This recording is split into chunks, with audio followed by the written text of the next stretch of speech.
Bonsoir à toutes, bonsoir à tous, bienvenue dans votre JT sur Clermont Première. Au sommaire, ce soir, trop de monde à Superbès. La station du Sancy va devoir augmenter ses capacités d'accueil en restauration et agrandir la zone de ski pour les débutants. Le vol Clermont-Madrid, après un démarrage difficile début janvier, semble faire de plus en plus d'adeptes. Et puis notre invité ce soir, c'est le réalisateur Gilles Perret. Il vient présenter à Clermont son documentaire intitulé « De mémoire d'ouvrier ». Superbès semble bien être victime de son succès. En 10 ans, la station du Sancy a vu doubler sa fréquentation.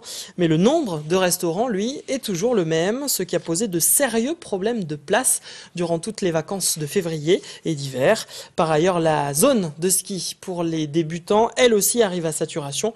Le reportage à Superbès de Philippe Robert. Il est à peine midi et la terrasse de ce restaurant au pied des pistes est prise d'assaut. Néanmoins, le service est relativement rapide et les clients plutôt satisfaits. Ils sont bien organisés, tout se passe bien. Ils sont même aimables. Mais au fil des minutes, les clients se pressent de plus en plus. Il est alors difficile de trouver une place pour déjeuner à l'extérieur. Des jours comme aujourd'hui, période scolaire, soleil, neige, effectivement, le gros de la clientèle se trouve sur les pistes, effectivement. Et malheureusement, pas dans la station ces jours-là. Alors, les 3-4 qui sont de proximité des pistes sont submergés, évidemment.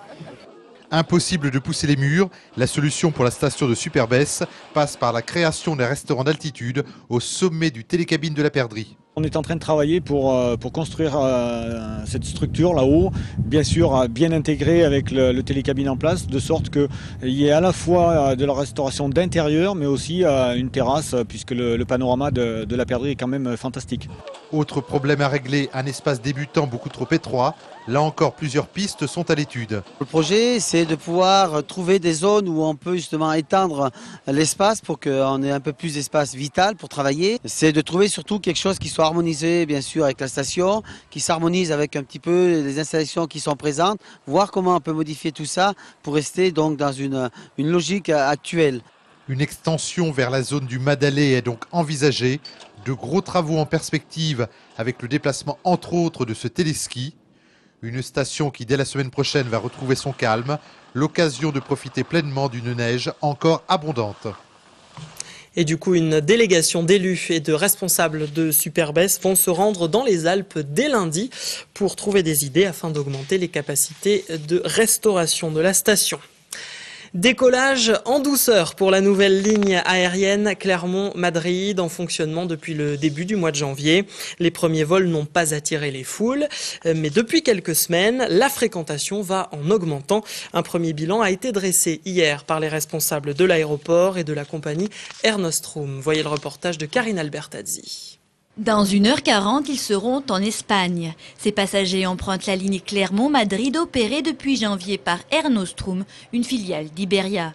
Avec un prix d'appel autour de 200 €, c'est l'occasion pour beaucoup de passer le week-end dans la capitale espagnole. C'est très intéressant parce qu'on va voir nos enfants et petits-fils et puis eux-mêmes peuvent venir comme ça de temps en temps nous voir à Clermont. On a travaillé tous les deux avec mon mari, je l'ai pris à 12h15 à Enza, on est ici tout de suite et à 3h30 on est à Madrid, c'est fabuleux. Avec des tarifs comme ça, on est à Madrid pour le même prix que si on allait à Paris et donc ça nous permet d'aller dans des endroits complètement différents.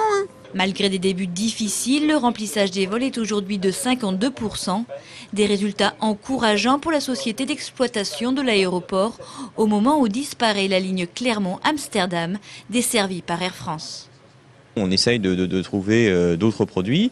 Vous savez qu'on a eu des lignes qui ont été supprimées ces dernières années, des lignes directes. Donc on essaye, nous, de rebondir et puis de trouver des alternatives. Pour faire revenir Iberia sur le sol auvergnat, le syndicat mixte propriétaire de l'aéroport a dû mettre la main à la poche en versant 450 000 € à Air Nostrum la première année. Objectif affiché, proposer aux entreprises de la région un nouvel hub international et doper la fréquentation touristique en Auvergne. Nous permettons à des Auvergnats d'aller en Espagne et surtout nous permettons à des Espagnols, à des Portugais de venir en Auvergne. Donc ça c'est tout le volet touristique, sachant que le tourisme c'est aujourd'hui 19 000 emplois en Auvergne et que c'est le secteur le plus créateur d'emplois de l'Auvergne depuis 2005. L'aéroport espère toutefois ne pas en rester là et proposer prochainement de nouvelles destinations vers l'international. Et puisqu'on parle de transport, en bref, le Conseil général du Puy-de-Dôme va enlever toutes ces barrières de dégel à compter de ce soir, minuit. Les poids lourds pourront donc de nouveau circuler librement sur tout le département sans risquer d'endommager les chaussées. Politique et cette bonne nouvelle pour les contribuables, Clermont Communauté n'augmentera pas ses impôts cette année. La communauté d'agglomération en a décidé ainsi ce matin en votant son budget 2012. Un budget offensif et volontariste selon la majorité de gauche. La droite, elle, a voté contre. Compte rendu de cette session, Cécile Finot. 243 500 000 €, le budget global 2012 voté ce matin à Clermont Communauté progresse de 10 millions par rapport à l'an dernier. Plus de 175 millions sont consacrés aux dépenses de fonctionnement et les investissements sont portés à hauteur de 68 millions d'euros. La majorité revendique un budget à la fois solide et dynamique. C'est un budget de continuité du développement stratégique de l'agglomération que nous menons. 17 millions d'euros pour le sport, 16 millions d'euros pour la culture, par exemple. Voilà des politiques publiques qui s'incarnent sur le territoire. Je pense aux piscines, aux bibliothèques. Donc l'agglomération est aujourd'hui un territoire de vie et nous continuons à développer les services publics et les projets au service des habitants de l'agglomération. La droite, qui a voté contre ce budget, ne l'entend pas de cette oreille. Pour elle, c'est la création de la taxe additionnelle en 2011 qui permet de maintenir cette année un fort niveau d'investissement. Ce n'est pas un budget volontariste, c'est un budget qui continue d'endetter l'agglomération et qui n'a pas de réelle ambition pour cette communauté d'agglomération. En matière sportive, par exemple, prenons l'exemple du Stade Montpied. Ça fait des années que nous demandons une étude de programmation pour les investissements pour le Stade Montpied et on nous propose 4 millions d'euros pour des gradins amovibles. Que va-t-on faire de ces gradins après, quand on aura véritablement des investissements réalisés?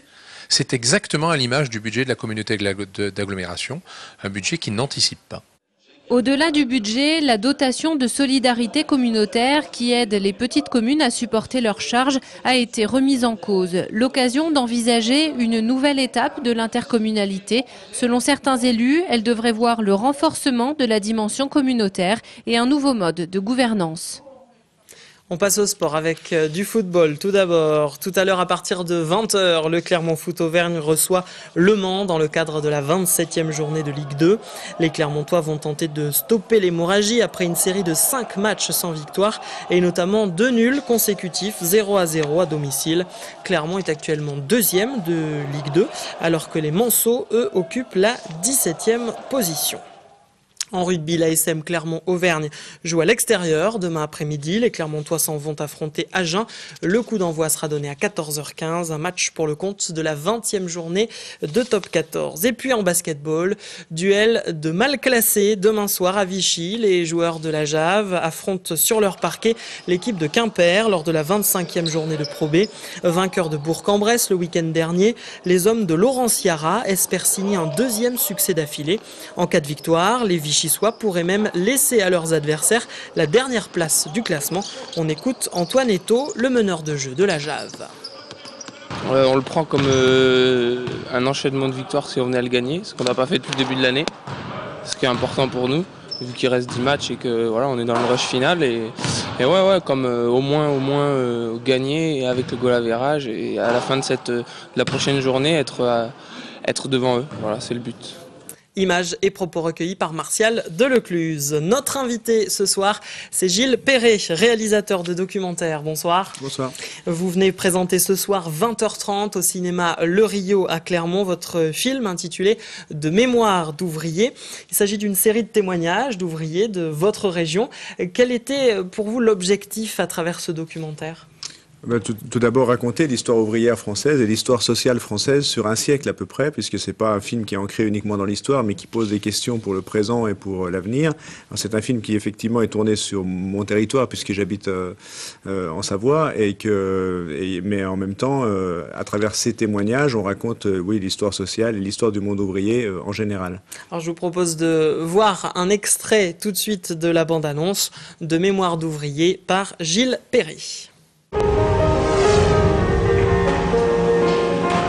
Au début, c'est un vrai capharnaüm d'outils, de machines, de ponts qui s'entrecroisent, de bruit. C'est presque effrayant, si vous voulez. C'était très dur, hein. Faut savoir ce que c'est que de faire 12 heures sous la pluie. Uniquement éclairé par des phares la nuit. Eh ben, franchement, c'est pas marrant. Hein. On faisait de nombreuses heures de travail, mais on pensait qu'on servait à la société, qu'on faisait quelque chose. On s'entraînait nous-mêmes dans une accélération des cadences, parce qu'on voulait vite voir l'œuvre de ce qu'on a fait, quoi. On est stupéfait par l'emploi du temps énorme de ces ouvriers paysans. Travailler 8 heures à l'usine, le reste, il fallait faire en sorte à ce que ce soit fait. C'était 2 journées dans la même. Une à l'usine et puis l'autre à la ferme, à l'exploitation. Chaque jour, des groupes s'enfoncent vers la montagne, ils émigrent. Ils essayaient d'exploiter cette main-d'œuvre étrangère qui était très bon marché. On avait des logements, on avait des colonies pour nos enfants, on avait beaucoup d'avantages. Et en fin de compte, je ne me suis jamais posé trop de questions pour mon avenir parce que je savais qu'il était assuré.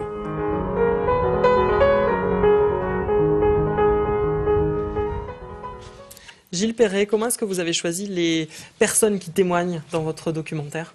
Tout d'abord, parce que j'ai choisi des gens qui avaient des choses à dire par rapport à leurs conditions ouvrières et qui avaient vraiment une conscience d'appartenance à cette classe ouvrière et qui avaient aussi un regard par rapport à la vie qu'ils ont vécue et aussi par rapport à la société dans laquelle ils vivent aujourd'hui. Donc du coup, ce sont de belles personnes qui ont su rester dignes, droits, qui ont eu des convictions et qui sont toujours présents et qui n'ont pas forcément plié, baissé, courbé les chines devant le discours un petit peu dominant qui a voulu un petit peu cacher ce monde ouvrier et puis dire que tout ça c'était des vieilleries et que maintenant on allait être moderne en France et qu'on allait vivre uniquement du service et du tourisme. Eux, ils sont restés droits dans leurs bottes et ils sont toujours présents, dignes et lucides quant à leur situation actuelle. Beaucoup des personnes qui témoignent dans votre documentaire sont des retraités. Est-ce que vous n'avez pas eu peur de délivrer une vision peut-être passéiste ? Non, enfin oui, il y a des retraités, mais il n'y a pas que des retraités. On parle de la situation actuelle, il y a aussi de jeunes ouvriers. Mais quand on travaille sur la mémoire ouvrière, c'est bien d'avoir un peu de mémoire. Donc effectivement, les retraités ont vécu les différentes phases de l'économie française, où ils nous racontent un petit peu l'évolution des rapports de force, la dislocation du groupe, la question de la classe ouvrière. Mais c'était important aussi, moi j'ai pour coutume de dire que c'est un film qui parle d'histoire, mais c'est pas un film historique, c'est-à-dire que c'est un film qui parle d'histoire pour qu'il serve le présent, pour savoir où on en est aujourd'hui et où on pourrait aller demain. Alors ce film, vous l'avez tourné en Haute-Savoie, vous vivez en Haute-Savoie, vous l'avez tourné dans votre région. C'était important pour vous de filmer ce documentaire dans votre région ? C'est-à-dire que moi j'ai pour habitude de travailler de cette manière-là, c'est-à-dire j'ai l'impression que quand je travaille sur mon territoire, j'ai l'impression de bien connaître les gens. En plus cette histoire ouvrière, c'est un peu mon histoire aussi, donc du coup j'ai moins le droit de me tromper, on va dire. Puis en même temps, je pense que les interlocuteurs ont moins le droit de me mentir, d'enjoliver ou de détourner la situation. Et puis c'est vrai que je trouve que les Pays de Savoie pour moi, c'est un bon laboratoire pour expliquer l'évolution du monde, puisqu'on s'est tourné peut-être plus vite qu'ailleurs vers le tourisme, vers le service, et on en paye un petit peu les conséquences aujourd'hui.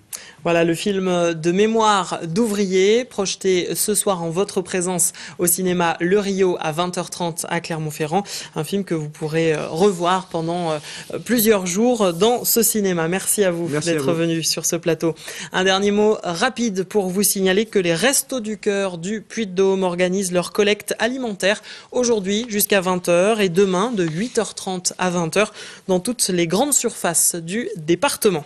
Fin de ce JT. Dans un tout petit instant, vos prévisions météo et puis la suite de vos programmes. Merci de votre fidélité à l'information sur Clermont Première. Excellente soirée à tous et très beau week-end.